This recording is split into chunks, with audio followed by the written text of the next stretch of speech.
Bienvenidas y bienvenidos al podcast La Lotería de la Vida. Reflexiones sobre ciudadanía y ética aplicada. Soy Juan Carlos Mantilla. Continuando esta serie sobre pensar por uno mismo, salvar la democracia de los fundamentalismos políticos, hoy vamos a hacernos la siguiente pregunta. ¿De qué hablamos cuando hablamos de capitalismo?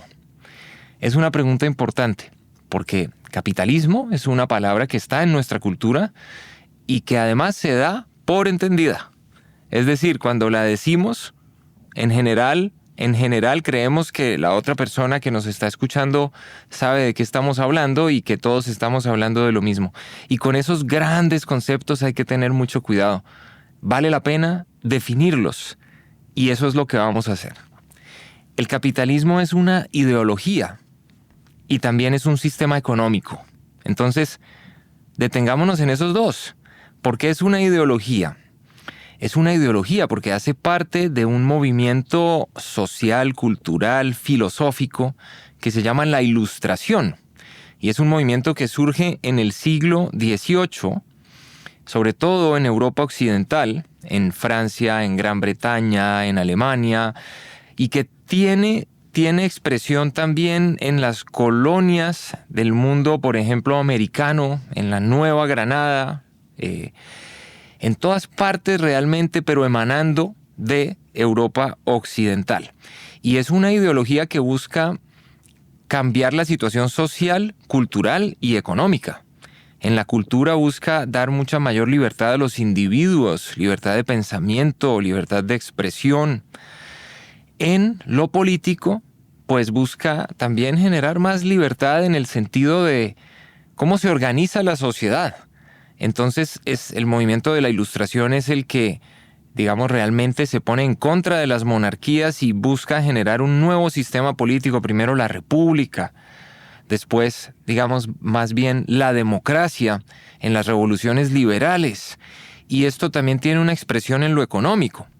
Y en lo económico es el capitalismo, primero que todo.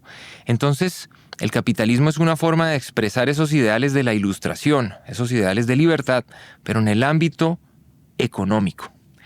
Ahora, es un sistema económico y expliquémoslo.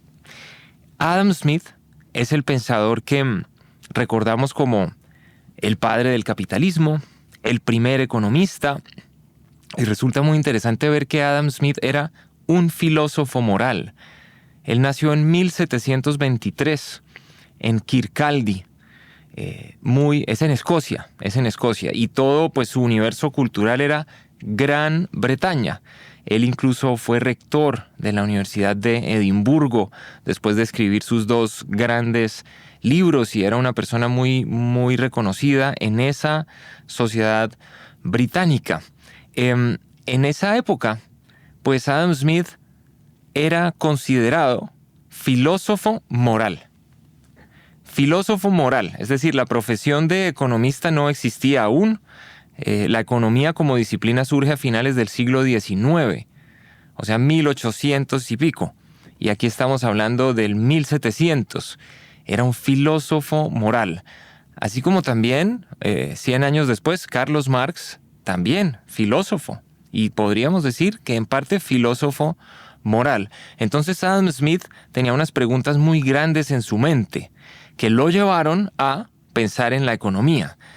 Pero quiero contar algo que me parece a mí muy, muy interesante. Adam Smith, el primer libro importante que escribió y que tuvo influencia fue La teoría de los sentimientos morales y fue 11 años antes que La riqueza de las naciones. La teoría de los sentimientos morales es en 1765 y el ensayo sobre el origen y las causas de la riqueza de las naciones es en 1776. En ese primer libro, Teoría de los sentimientos morales, que es un libro muy estudiado en las facultades de filosofía, yo lo conocí en la Facultad de Filosofía de la Sorbona de París. En ese libro, él hace unas reflexiones bastante ilustrativas sobre lo que después también va a ser el capitalismo. Es decir, nos ayudaría mucho a entender cuál es la concepción del ser humano que tiene Adam Smith para entender qué se estaba proponiendo realmente con el capitalismo. Para la Ilustración, digamos que en ese ambiente hay una esperanza en la humanidad. Hay fe, entre comillas, fe. O sea, hay una creencia en que el ser humano es bueno, en que el ser humano tiene mucho que dar, en que la racionalidad humana va a poder generar muchas cosas buenas para el mundo. Recuerden que en esa época estamos saliendo de la Edad Media, que es una época, tampoco quiero simplificar, pero es una época caracterizada por el oscurantismo y digamos que la estabilidad excesiva del mundo de las ideas, es decir, un mundo de las ideas estático, en donde no hay mucha creatividad. Y después, cuando venimos a la Ilustración, hay una esperanza en que la razón humana, el uso de la razón humana, va a mejorar las condiciones políticas, culturales, económicas, sociales en general. Entonces él tiene mucha fe en el ser humano, y ese ser humano de la Ilustración es un ser humano con carácter moral. Entonces, ¿qué significa un ser humano con carácter moral? Un ser humano que es capaz de pensar por sí mismo en el bien, el mal, la justicia, la injusticia, y orientar sus acciones de acuerdo con ese pensamiento. Entonces, en la teoría de los sentimientos morales, él dice, hay dos motivaciones fundamentales para la acción humana. Cuando uno piensa por qué actuamos los seres humanos, hay dos motivaciones fundamentales. Una es el amor propio y otra es la simpatía. El amor propio es muy sencillo de explicar. Cuando uno va caminando y ve un precipicio o un abismo, uno se aleja del precipicio naturalmente. Cuando, por ejemplo, si yo lanzara este lapicero a una persona, esa persona lo va a intentar atrapar antes de que le pegue. Cuando una persona se cae, va a intentar protegerse de alguna manera de la caída y minimizar el daño. Y también, en muchas cosas profundas de la vida, uno actúa por amor propio cuando se esfuerza. Cuando se esfuerza por mejorarse como persona. Cuando, por ejemplo, trabaja muy duro para ahorrar para el futuro de su familia y de sus hijos, se está esforzando. Cuando un estudiante va a la universidad y trabaja por las noches, es porque quiere también salir adelante, quiere progresar, es por amor propio. Y eso no es egoísta, eso no está necesariamente mal. Actuar en beneficio propio no está mal.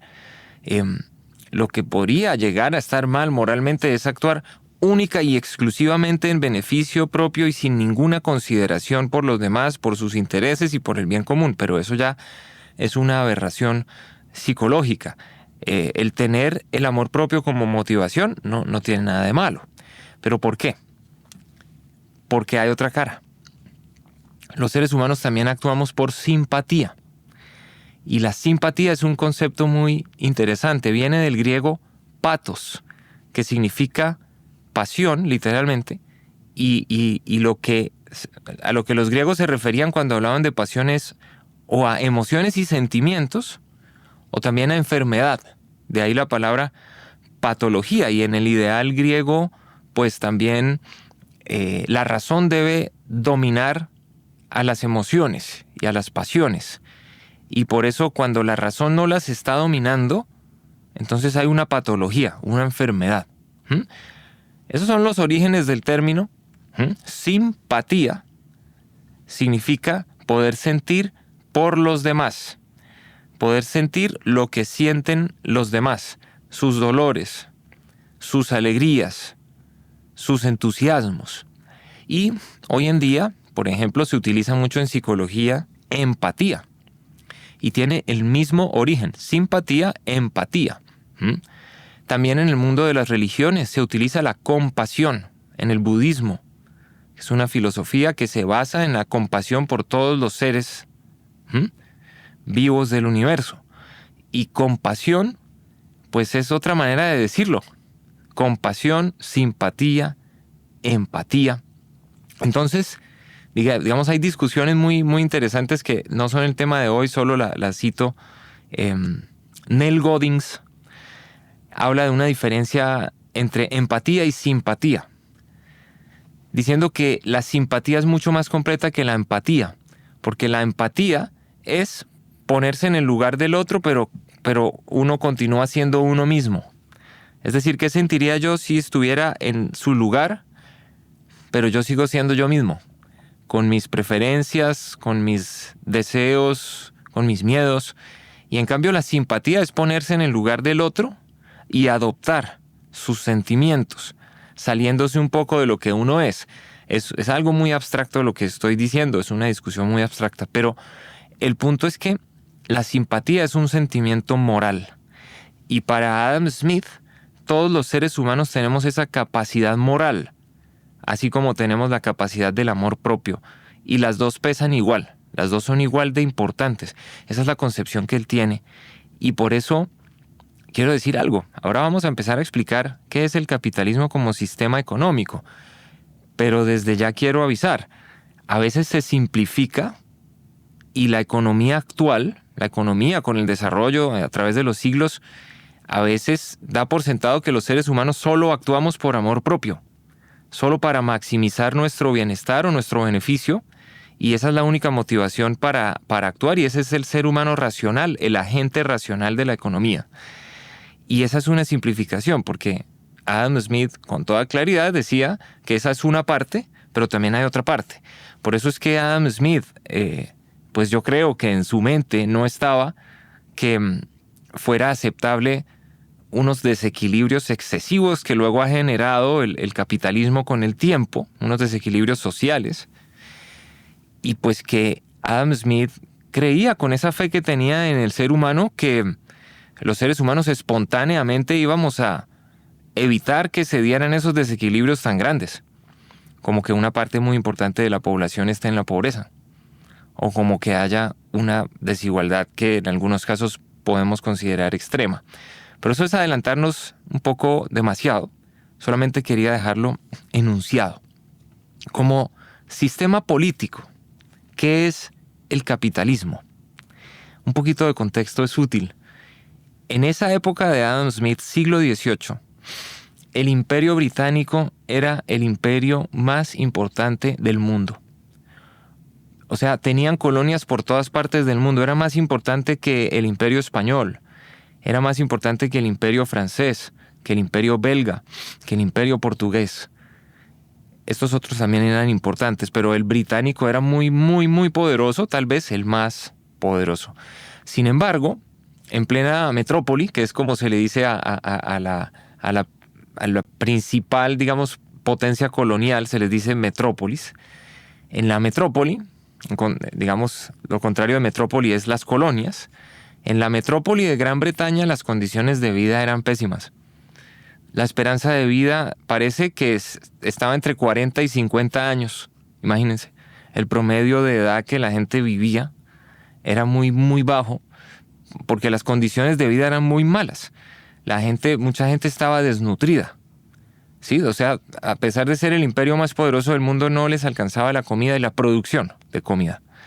Mucha gente no tenía vestido suficiente para pasar los inviernos, que son helados en esa zona, y se morían también del frío, aun cuando eran una potencia colonial. Y tenían además, por ejemplo, en la India, sacaban todo el algodón, tenían mucha lana, porque en esa zona hay muchas ovejas y tienen lana, y no tenían suficiente producción de vestidos. Además, obviamente no había acueducto, alcantarillado, electricidad. Entonces no se podían refrigerar los alimentos. Comían muy mal. Cuando tenían alimentos suficientes no podían refrigerarlos. Tomaban agua del mismo río en el que iban a parar los desechos humanos, orgánicos. ¿Sí? Es decir, los desechos orgánicos cuando la gente va al baño.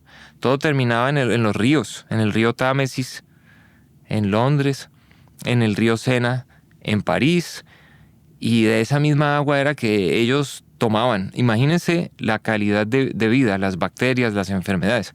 Los dientes no se los podían lavar, o sea, a las personas a los 30 años se les estaban cayendo los dientes.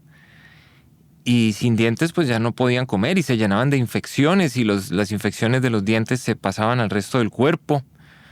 Digamos, es un poco gráfica esa explicación, pero es lo que pasaba.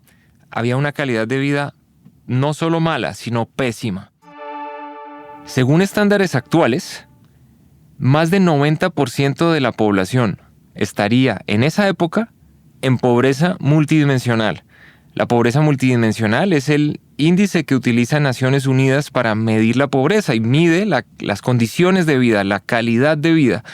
Y en el imperio más poderoso del mundo, más del 90% de la población estaría en pobreza multidimensional.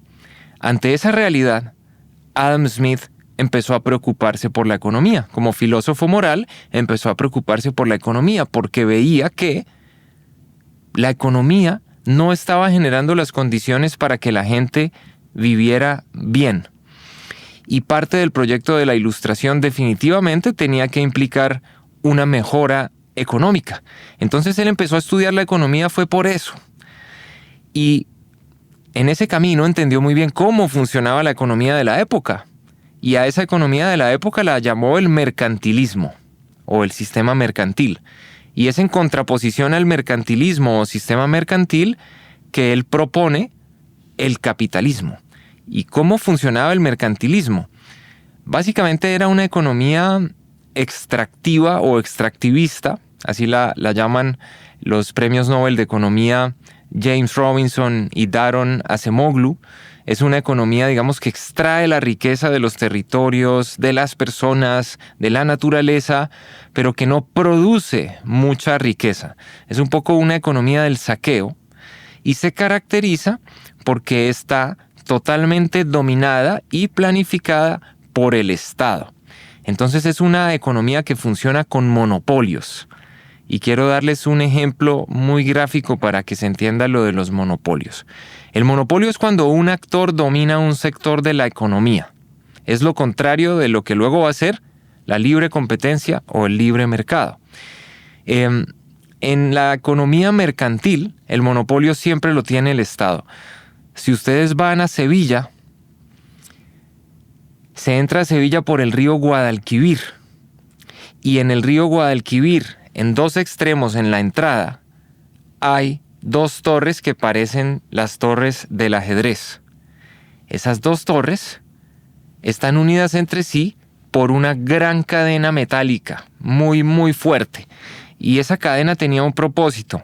Cuando llegaban los barcos del Nuevo Mundo, de Cartagena, de Lima, de México, y llegaban cargados de la riqueza que habían saqueado de América, robado de América, podríamos decir también, llegaban con oro, con plata, otros minerales también, y entraban. Y esa riqueza le pertenecía realmente a la corona. O sea, por derecho propio, en este sistema mercantil, esa riqueza le pertenecía a la corona española. Y entonces cuando entraba por el río Guadalquivir, esa cadena la levantaban. Y el barco, la tripulación, debían entregar un porcentaje muy alto de la riqueza, casi toda, para la corona. No había un sistema de impuestos tampoco, digamos, que fuera racional, sino era un poco al ojo, y esa riqueza le pertenecía era realmente a la corona, y bueno, algo le dejaban a los que habían venido a América a saquear esa riqueza, pero era un porcentaje pequeño. Y si no lo entregaban, entonces la cadena la estrellaban contra el casco del barco, y los barcos eran de madera, hasta que le abrían un hoyo y el barco naufragaba y se iba al fondo del río. Entonces, digamos que eso funcionaba en todas las potencias, también en Bélgica. Entonces, era el rey Leopoldo realmente el propietario de las riquezas que se producían en el Congo belga, ¿sí? O pues en Portugal. Portugal era propietaria como institución de todo lo que había en Brasil, en Angola, y pues el Imperio Británico era propietario de todo lo que había en la India, en las colonias del norte de América, lo que ahora es Estados Unidos, en Australia, en muchos lugares del Caribe, y los monopolios eran, digamos, extendidos a todas las áreas de la economía que funcionaban.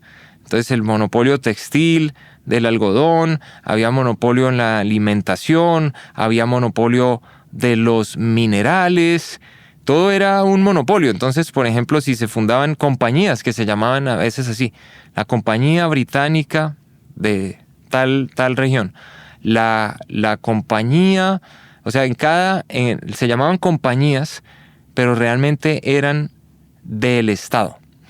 Entonces, en ese sistema, dice Adam Smith, la producción nunca era óptima, o sea, nunca se acercaba al potencial. Esa era una economía de subsistencia, muy parecida a lo que había antes en la Edad Media, y esa economía de subsistencia, digamos que produce lo mínimo necesario para más o menos subsistir, y eso pues se demostraba con las condiciones de vida en esa época. Entonces él dice, hay que reestructurar la economía bajo otros principios. Y eso es lo que expone en la riqueza de las naciones, esos principios. El primero de ellos es la especialización del trabajo. Entonces, en contraposición a la economía mercantil y antes medieval, en donde, por ejemplo, en una propiedad rural, en un pedazo de tierra, se cultivan varios alimentos diferentes, ¿sí? Varios cultivos diferentes, y también hay animales que se crían. Entonces lo que él propone es que más bien cada pedazo de tierra se dedique a algo específico, y que ese producto se intercambie en el mercado, y así las familias que lo producen pueden tener acceso a los otros productos. ¿Cuáles son los ejemplos? Entonces, en su época, el panadero, el cervecero y el carnicero.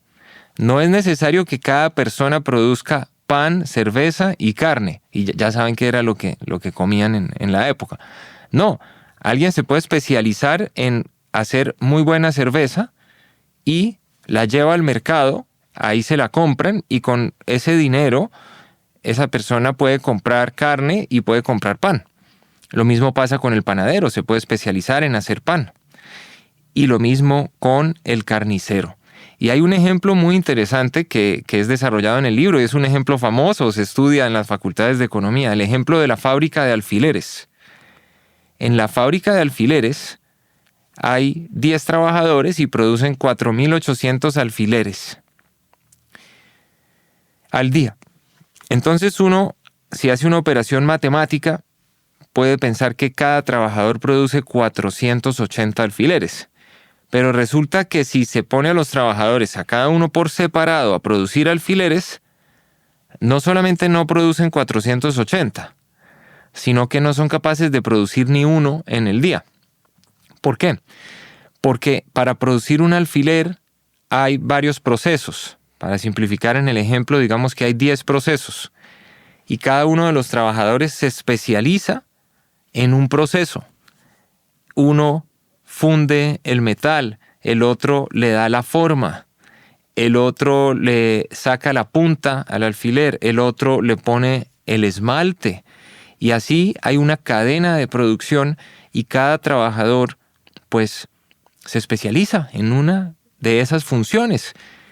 Cuando todo esto después se desarrolló y fue la base de la revolución industrial, hay una película de Charlie Chaplin de principios del siglo XX que se llama Tiempos Modernos, y yo les recomiendo mucho verla.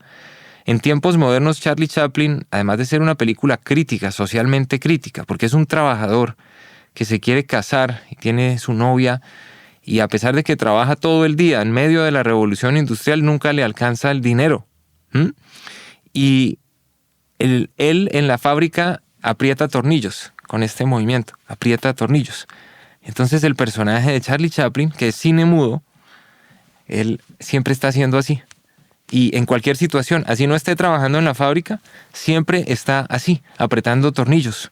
y a la gente en la calle le hace así y tiene que abrir una puerta y hace es esto y ya este movimiento se le quedó y nunca para, así como estoy haciendo ahora, nunca para este movimiento porque se especializó en hacer ese movimiento de apretar tornillos o cerrar válvulas y ese es el trabajador, digamos, especializado.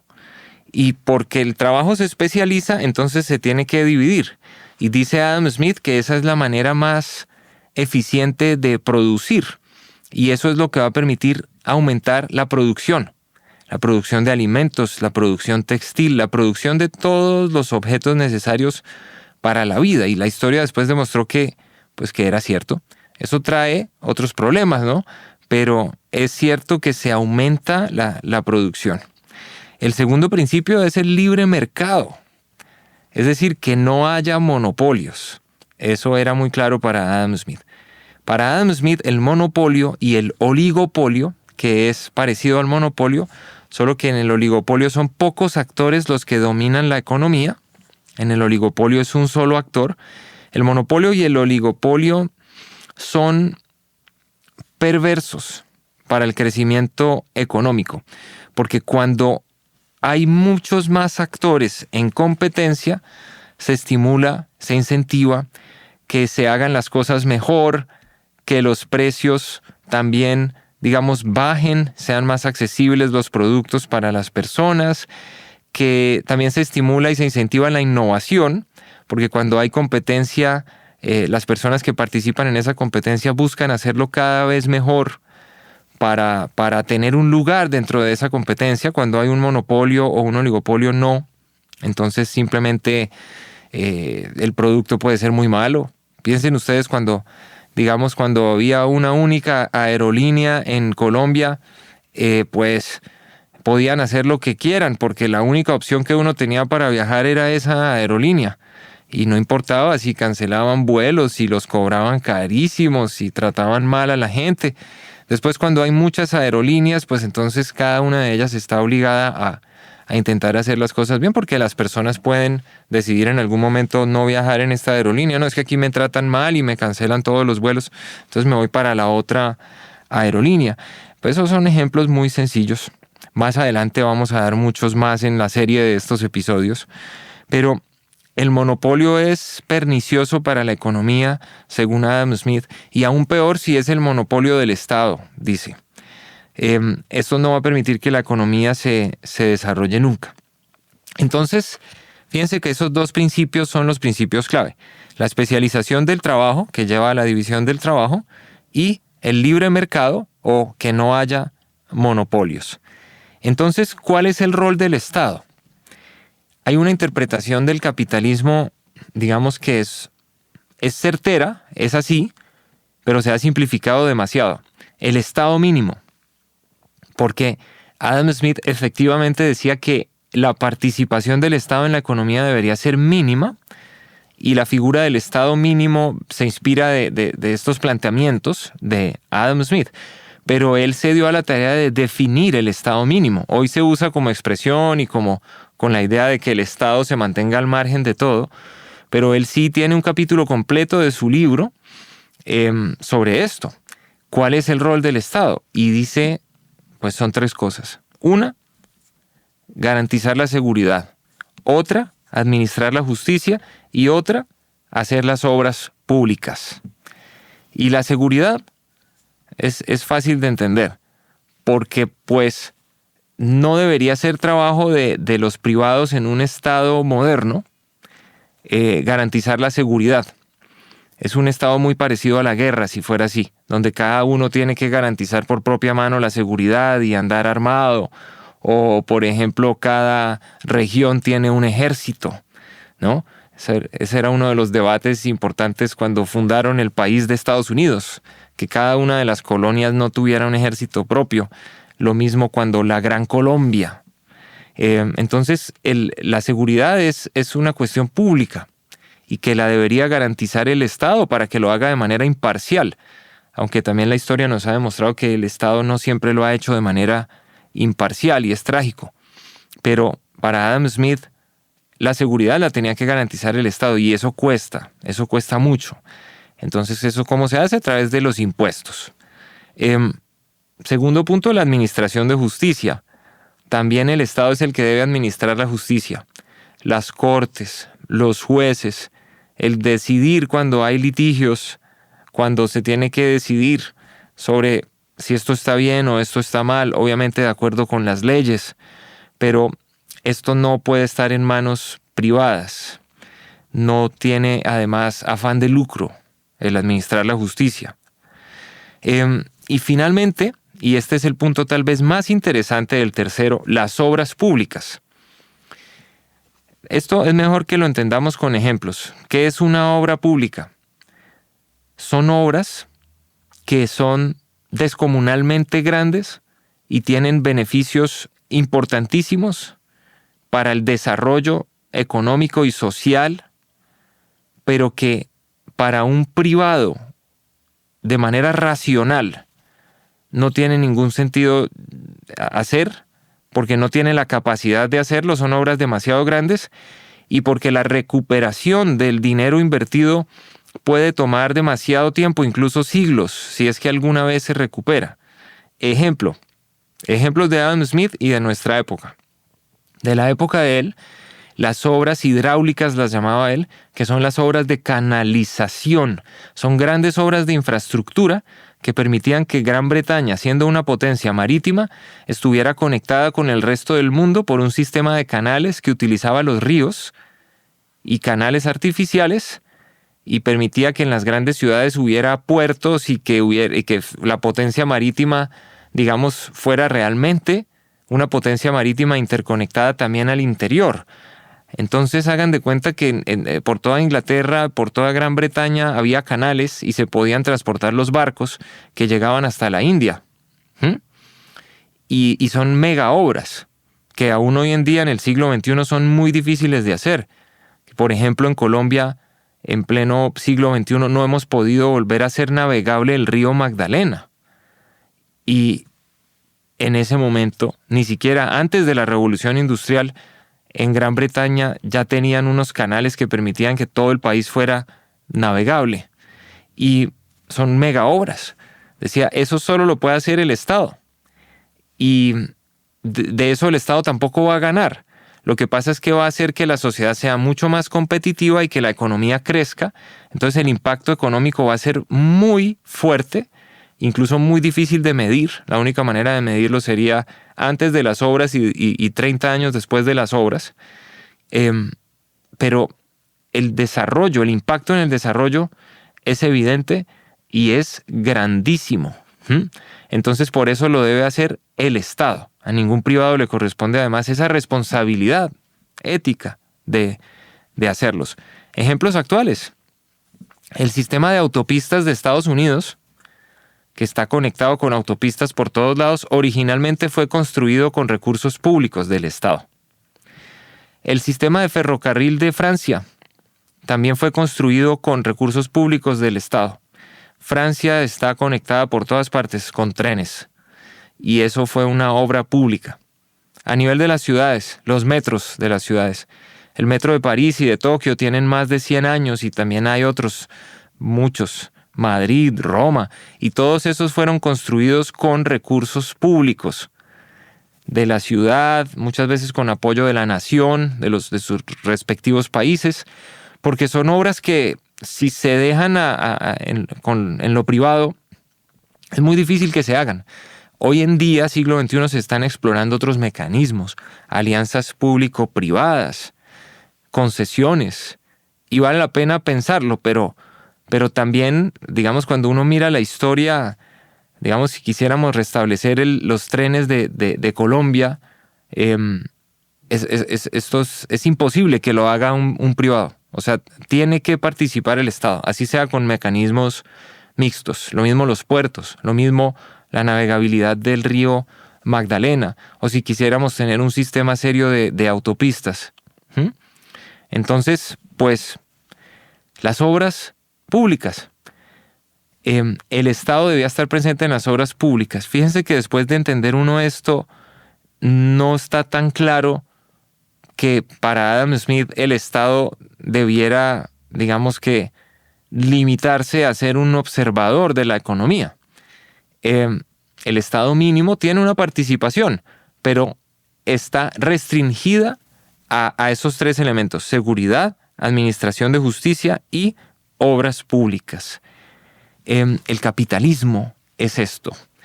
¿Y por qué esas reformas tan grandes en el mundo, digamos que emanaron de un pensador, Adam Smith? Adam Smith tenía mucha influencia en la política británica. Él no era un político, ¿no? Pero sí tenía bastante influencia. Era parte de la aristocracia británica y en Gran Bretaña este tipo de reformas se empezaron a hacer. O sea, estas fueron las reformas que empezaron a hacer. El ministro de Economía William Pitt había sido instruido por Adam Smith. Entonces estas reformas empezaron a aplicarse. E imagínense ustedes que hoy en día Estados Unidos, China y la Unión Europea aplicaran unas reformas. Inmediatamente el resto del mundo los seguimos. Incluso si fuera solamente China y Estados Unidos. El resto del mundo los seguimos. Son las potencias mundiales. En ese momento que Gran Bretaña aplicara estas reformas capitalistas, encendió la mecha. O sea, empezaron todas las potencias coloniales a hacer lo mismo, y ese fue el origen de la Revolución Industrial. Y por eso la Revolución Industrial arranca en Gran Bretaña, pero no se limita a Gran Bretaña. La Revolución Industrial también es casi toda Europa, sobre todo occidental. Entonces en Francia, en lo que ahora es Alemania, también Estados Unidos empezó su proceso muy pronto. Fíjense que hay una coincidencia histórica interesante, y es que 1776 es el año de publicación de La riqueza de las naciones y también el año de la independencia de Estados Unidos. Y Estados Unidos culturalmente siempre han sido muy cercanos a los británicos. Es decir, en 1776 la cultura en Estados Unidos era una cultura que se iba construyendo a partir de lo británico. Muchos de ellos eran protestantes británicos, sí, que se habían ido porque en Inglaterra estaba la iglesia oficial, la iglesia anglicana, y los protestantes se habían ido, pero con una ética del trabajo muy fuerte, como expone en su libro La ética protestante y el espíritu del capitalismo, Max Weber. Una ética del trabajo, del ahorro, de la sobriedad, de vivir sencillamente, de demostrar que uno era una buena persona ante la sociedad siendo útil, produciendo algo. Esa ética del trabajo protestante fue base del capitalismo y de la revolución industrial, y la revolución industrial generó grandes progresos económicos, tecnológicos, científicos. El mundo, digamos, cambió completamente con los combustibles fósiles, la máquina de vapor. Hoy en día tenemos electricidad, tenemos infraestructura, tenemos acueductos, la esperanza de vida ha aumentado a más de 70 años, ¿sí? En algunos países incluso más de 80 años. Es decir, son cambios muy, muy impresionantes. Tenemos internet, tenemos medicamentos, tenemos ropa, tenemos tecnología del más alto nivel. Es una ideología y un modelo sólido, pero también tiene puntos débiles. Entonces tiene puntos débiles y tiene elementos positivos. Y en los próximos episodios vamos a analizar ambos. Los puntos débiles que tiene, hay unas críticas que le voy a hacer, y también algunos elementos positivos que podríamos rescatar en nuestra época. Esto fue el episodio de hoy, y si les está gustando y si apenas llegan a unirse a este podcast, suscríbanse. Es la mejor manera de garantizar que les lleguen los siguientes episodios. Les llegan automáticamente si le dan clic al botón de suscribirse en las distintas plataformas en las que lo estén escuchando. Bueno, muchas gracias y hasta la próxima.